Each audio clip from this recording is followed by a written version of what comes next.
헌정사상 초유의 현직 검찰총장 직무배제 결정 여파로 전국도 요동치고 있습니다. 네, 법률 전문가이자 여야 양측의 시각을 들어보겠습니다. 먼저 윤기찬 국민의힘 법률위원회 부위원장 나오셨고요. 조상호 더불어민주당 전 상근부 대변인은 도착을 하시는 대로 모시겠습니다. 어서 오십시오. 네, 안녕하세요. 지금 조상호 부위원장님은 도착하신 대로 질문을 좀 해야 될 것 같고, 먼저 앞서 국민의힘 긴급 기자회견도 있었거든요. 김종인 위원장의. 어떻게 보십니까? 일단 이번 추미애 장관의 조치 중에 핵심은 징계 청구도 문제가 있지만 사실은 직무를 정지시킨 부분이거든요. 그러니까 검찰총장을 정점으로 해서 하는 검찰의 수사를 사실상 무력화시키려는 의도 아니냐, 이런데 또 문제의식을 갖고 그런 기자회견을 했던 것이고요. 사실은 이 문제는 한 개인에 대한 징계 청구라기보다는 준사법기관인 검찰의 기능을 좀 마비시키는, 일시적으로 중단시키는 헌정 질서와 관련된 중대한 행위라고 인식을 그렇게 하고 있습니다. 네. 예. 지금 조상호 변호사님 이제 막 오셨는데 네. 앞서 말씀하신 내용은 그것인 것 같습니다. 이번에 직무배제 결정이랑 징계를 청구한 게 과연 거기에 맞는 사안이냐, 중대 비위 행위인 것이냐가 기본적인 입장이죠. 그러니까 한 말씀 더 드린다면 사실은 감찰 등은 어떻게 보면 명목상 하나의 수단이고 사실상 직무배제를 위한 하나의 절차를 진행해 왔던 것이다, 이렇게 파악을 합니다. 네, 예, 어떻게 말씀해 보십니까? 예, 한 6가지 이번에 직무배제 사유로, 징계 사유로 지금 한 6가지 정도를 발표하셨는데요. 네. 그 중에서도 지금 굉장히 심각하다고 보고 있는 게, 저도 법률가이니까 이번에 새로 이제 불거진 사안입니다. 재판부에 대한 사찰 의혹과 관련된 내용들이거든요. 근데 이거는 정말 이해할 수가 없는 게, 윤석열 총장 체제에서 사법농단 사건 수사를 하면서 정말 전직 대법원장을 기소했던 사건입니다. 근데 그때 수사 재판과 관련돼서 확보된 자료를 지금 전혀 다른 재판부가 진행하고 있는 되게 중요한 정치적 의도와 목적이 의심받는 사건의 재판에 공판 검사들에게 공소유지에 참고하라고 제공했다는 거예요. 그게 이른바 무리야기법관 명단이죠. 그러니까 일각에서는 그냥 블랙리스트로 알려진 내용입니다. 그래서 그런 내용들을 그러니까 범죄 정보를 수집해서 차후 인지 수사에 활용하도록 쓰게 하기 위해서 제공하고 있는 수사정보 정책관실에서 수집을 해서 그걸 반부패부에 넘겼다. 이건 굉장히 심각한 사안이거든요. 그래서 그런 부분에 관한 조사, 우리가 그때 당시에는 정확히 모르고 있었는데 그런 부분에 관한 조사가 필요했기 때문에 검찰총장에 대한 대면 조사를 일정을 잡기 위해서 검사들 2명이나 보내서 그러니까 한 차례 방문하고 여러 차례 공문을 보냈는데도 불구하고 그걸 불응한 것으로 보이고, 이러한 부분들이 있었기 때문에 이번에 아마 직무배제와 그다음에 징계 청구가 이뤄진 것으로 보입니다. 네, 관련해서 앞서 속보를 통해서도 전해드렸는데 대검 감찰부가 재판부 사찰 의혹을 받고 있는 수사정책정보관실을 압수수색했다라는 속보를 전해드렸고요.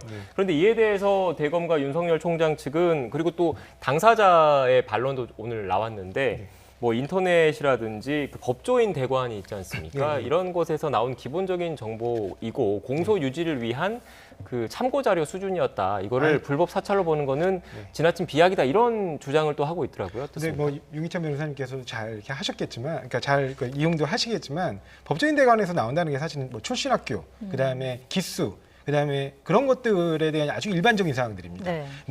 예를 들면 어떤 학회, 특히 이렇게 이제 여러 논란을 낳고 있는 우리법 연구회라든가 인권 연구회라든가 이런 학회에서의 활동 여부, 내지는 또 세평, 그다음에 지금 이번에 수집했다고 논란이 되고 있는 무리야기 법관 명단, 이런 것들은 전혀 확인할 수 없습니다. 인터넷 어디에서 그게 확인이 가능한가요? 저도 확인할 수 있는 방법이 없는데 그게 어떻게 인터넷에서 일반적으로 수집할 수 있는 정보라는 건지 이해하기 어렵고요. 그다음에 일단은 수사정보정책관실이라는 곳은 이제 어떤 범죄에 대한 의심이 되는 아주 중요한 정보들을 취합하는 역할을 하는 부서이지, 이렇게 판사들 세평 수집하고 이런데 역할을 하는 부서가 아닙니다. 그럼에도 불구하고 이런 데서 이런 자료를 수집하고 그다음에 일선의 특수수사를 총괄지휘하는, 그러니까 검찰의 직접 수사를 총괄지휘하는 반부패부에 그 자료를 참고하도록 넘겼다는 것은, 사실 재판을 담당하는 판사 입장에서는 이거 나를 표적 수사하려고 하나? 아니면 혹시 이것저것 탈탈 터는 그냥 이른바 캐내기 수사를 하려고 하나?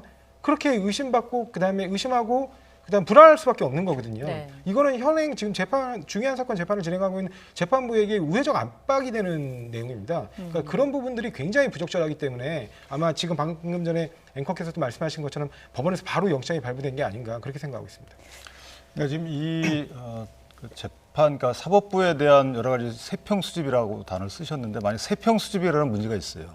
그러니까 인터넷이나 아니면 뭐 법조 대관 이런 등에 나온 정보를 갖다가 취합해가지고 기피 신청 여부를 가리기 위해서 그 정보를 제공했다. 이 정도까지는 제가 볼 땐 용인될 수 있는데 가족관계 세평, 그다음에 특정 학회 가입 여부 이런 것들은 그러니까 특정 학회 가입 여부는 사실 언론에 나온 것들을 취합했다는 문제가 없어요. 그런데 가족관계 세평 이 부분은 좀 문제가 있는 거고 다만 이 자세한 지금 법무장관이 밝힌 그러한 내용이 실제 맞는지 여부에 대한 아직 확인이 안 된 부분이고요.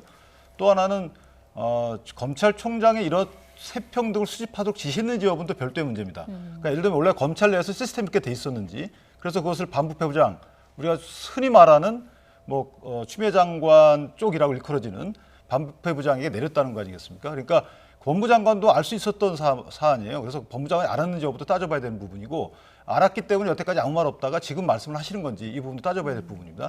그래서 윤석열 검찰총장이 지시에 따르면 이건 직권남용이 되겠죠. 네. 이렇게 수집해라라고 지시에 따르면 우리가 통상 말하는 사찰이 직권남용으로 처벌되고 있기 때문에 그런데 만약 수집 지시가 아니고 있던 정보를 원래대로 올렸다가 결재받고 내린 거라면 이것은 조금 사실관계를 더 파악해봐야 되는 게 아닌가 이렇게 생각합니다. 네, 이 부분이 좀 민감한 내용이고 사실 어제 그 추미애 장관이 열고 한 여러 내용 중에서 사실 좀 새로운 내용이지 않습니까? 그래서 사실관계를 좀 다시 한번 좀 명확하게 좀 정리를 하면 어제 그 추미애 장관이 그 윤석열 총장의 직무배제를 결정하면서 낸 보도자료를 제가 지금 보고 있는데 그 보도자료에는 우리법연구회 가입 여부, 가족관계, 세평, 개인 취미 등과 관련한 보고서를 작성했다라는 게 어제 법무부 쪽 보도자료에 있는 내용이고요.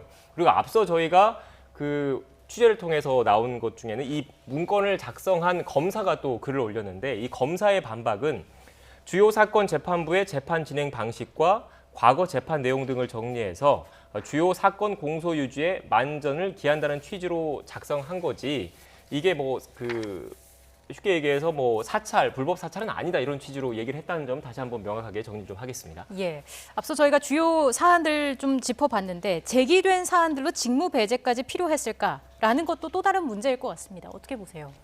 직무 배제를 할 만한 사유는 사실은 물론 필요한 경우에라는 단서가 붙어 있어요. 법무장관이 할 수 있도록 돼 있지만 그 밑에 보면 총장이 직무배제를 청구할 수 있는 사유가 있어요. 이 직무집행이 전혀 이게 어울리지 않는다 이럴 경우에만 할 수 있도록 돼 있는데 그러니까 제한적이라는 것이죠. 지금 그 법무장관께서 열거하신 부분들에 대해서 그런 사유만으로 직무배제를 할 수 있는 것인가? 그러니까 직무배제를 한다는 것은 총장이 직무를 그만두고 대행자가 선임이 된다는 의미거든요. 그럼 이제 조남관 현재 대검 차장이 대행을 할 텐데 총장이 여지껏 보여온 그 행태에 비춰보면 살아있는 권력에 대해 수사를 열심히 하고 있었단 말이죠. 수사지를 열심히 하고 있었는데 이것을 직무배제한 이유가 뭔지에 대해서 사유가 부족하기 때문에 또 사유를 하나씩 보면 사실은 지난 문제 제기했던 여러 가지 남부지검의 라임 수사 관련된 거 검사가 술자리 있었다 이 부분도 지금 사안이 안 되고요. 그다음에 야당 정치인에 대해서 보고가 누락됐다 이 부분도 좀 사유로 포함이 안 돼 있습니다. 중앙지검의 옵티머스에 대해서 무혐의 했다는 부분도 포함이 안 돼 있어요. 기존에 논의됐던 것 중에 포함된 것은 사실은 언론 사주와의 만남 하나뿐이거든요. 그렇다면 이런 것들에 대해서 감찰을 했는데 감찰이 제대로 감찰 결과 직무배제 시킬 만한 사유가 없었고 그럼에도 불구하고 직무배제 시켜야 되겠고 그래서 방금 나온 저는 재판부에 대한 여러 가지 공파 참고 자료 맞는 것을 또 하나 감찰 자료로 제시한 게 아닌가 이런 생각이 들죠. 네.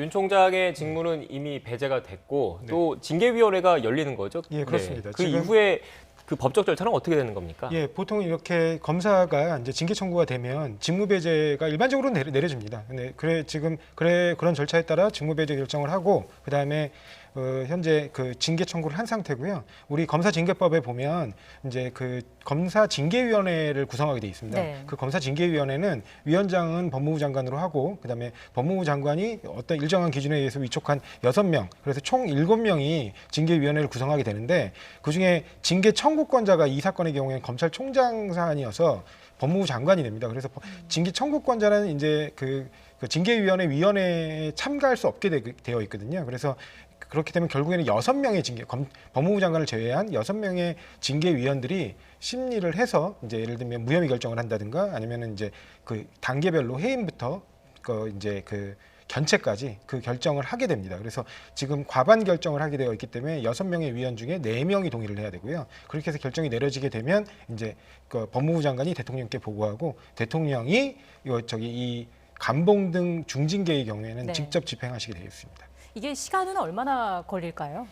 지금 보통 이런 통상의 사건들 같은 경우는 한 2개월 내로 거의 끝나기 때문에 그리고 이런 징계의 경우에 이 징계의 선행 조치로서 지금 직무배제 결정을 해놓은 거거든요. 그래서 이 직무배제 결정에 대해서 별도로 소송이 이루어지는 경우는 흔치 않습니다. 보통은 징계 처분에 대해서 소송이 이루어지게 되고요. 왜냐하면 징계가 이미 확정이 되면 이 직무배제 결정은 당연히 효력을 상실하기 때문에 굉장히 짧은 기간에 하는 임시 조치입니다. 그래서 근데 지금 같은 경우는 이제 검찰총장이 이 부분에 대해서도 법적 대응을 예고하고 있기 때문에 아마 이 부분, 그러니까 직무배제 결정 부분에 대해서는 그 부분에 대한 집행정지 신청이나 그다음에 본안 판단도 한 2달 이내, 최소 늦어도 2달 이내에는 법원에서 신속심리를 통해 결정이 돼야 될 것으로 보입니다. 네.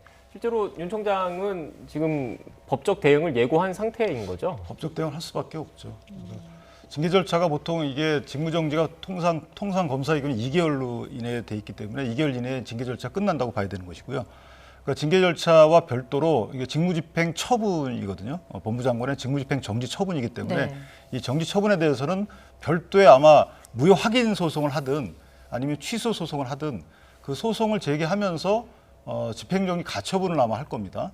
그런데 문제는 뭐냐면 이 징계 처분에 대해서는 원래 행정심판을 먼저 거쳐야 돼요.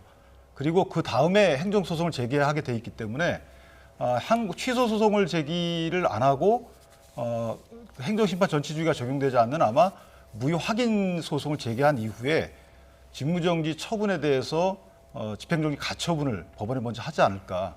그건 아마 금방 이루어질 것으로 이렇게 네, 생각합니다. 집행정지 가처분이 법원에서 인용이 됐을 경우에는 본안 소송, 그러니까 원래 그 본격적인 소송 결과가 나오기 전까지는 총장직을 계속 유지할 수 있는. 그렇습니다. 근데 아까도 말씀드렸듯이 직무정지 처분 자체가 임시처분이어가지고 본처분인 징계처분이 내려지게 되면 당연히 효력을 상실하게 됩니다. 그럼 더 이상 소송으로 다툴 이익이 없게 되거든요. 그렇기 때문에 그 한 2개월 동안 본안 소송도 진행돼서 결론을 내야 됩니다. 그래서 굉장히 빠른 속도로 진행될 것으로 보입니다. 근데 아마 소송이 2개 제기될 거예요. 하나는 변호사님 말씀하신 것처럼 이게 직무 정지 처분 하나하고 그다음에 징계 결정이 나면 이제 면직 처분이든 아니면 감봉 처분이든 이 처분하고 2개의 아마 본안 소송이 제기될 거기 때문에 2군데 다 임시 처분이 아마 될 거예요. 네, 그렇습니다.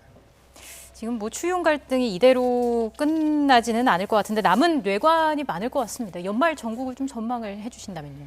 일단은 지금 앵커께서 아까 말씀하신 것처럼 압수수색 영장이 나왔기 때문에 그 부분 직권남용 수사가 이루어질 것으로 보입니다. 그래서 그 부분에 대해서 실제 직권남용에 이르렀는지, 근데 적어도 본인이 직접 지시하지는 않았다 하더라도 그런 부분들이 수집됐는데 다시 또 내렸다. 이런 거는 사실 내리는 게 아니고 이런 세평들이나 이런 건 절대 수집하면 안 된다. 왜 이런 짓을 했느냐. 오히려 따끔하게 질책을 했어야 되는데 그런 부분들을 활용하라고 내린 부분 자체는 또 별도의 범죄를 구성하지는 않는다 하더라도 징계사유에 해당할 수 있기 때문에 그런 부분들과 관련해 가지고는 이제 법적 공방에서 되게 중요한 현안으로 등장할 것 같고요. 그다음에 이런 부분 관련해서 이제 심사해서 아까 그 장관께서 지적하신 건 심지어 수사정보정책관실에서 수집하지 말아야 될 정보들 구체적인 부분 밝히기는 어렵지만 그런 부분들까지도 있다라고 그 기자회견 당시에 말씀하셨기 때문에 그런 부분들이 다 만약에 그 징계위원회에서 사실로 확인된다고 하면 아마 굉장히 강한 중징계에 대한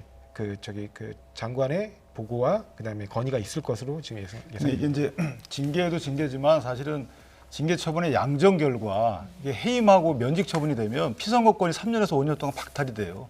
그러니까 이게 정치권의 또 향후 행보하고도 물론 총장이 정치를 하지 않는다고 보지만 잠재적인 어떤 뭐 대권 후보로 국민들이 보고 있는 상황에서 상당히 이게 파장이 커질 것이다. 저는 이렇게 생각합니다. 네, 알겠습니다.